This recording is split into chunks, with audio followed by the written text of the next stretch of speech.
ఈనాడు ఉపన్యాసాలు ఇస్తున్న బీఆర్ఎస్ నాయకుడు కల్వకుంట్ల చంద్రశేఖర్ రావుకి రాజకీయ భిక్ష పెట్టింది ఎవరు?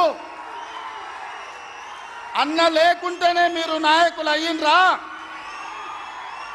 అన్న నీడను బతికిన మీరు అన్నగారి గురించి తక్కువ చేసి మాట్లాడు మీకు మంచిదా?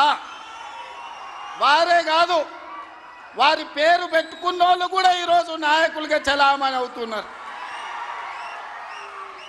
ఆయన ప్రోత్సాహం ఇచ్చి, ఆయన భుజము తట్టి, ఆయన అవకాశం ఇచ్చిన ఓ తుమ్మల, ఓ మండల, ఓ మండవ, ఓ జానా, ఓ మాధవరెడ్డి, ఓ దేవేందర్ గౌడ్, ఓ కడియం సియరి, ఓ మోత్కుపల్లి నరసింహులే కాదు, తెలంగాణలో నాయకత్వాన్ని వహిస్తున్న కల్వకుంట్ల చంద్రశేఖరరావును కూడా ఎన్టీ రామారావు గారికి గుర్తించే రాజకీయ అవకాశాలు కల్పించిన సంగతి ఎవరు మరవద్దు. ఇది చరిత్ర.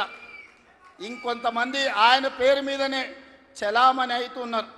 కొంతమంది నకిలీలు ఎప్పుడు ఉంటారు.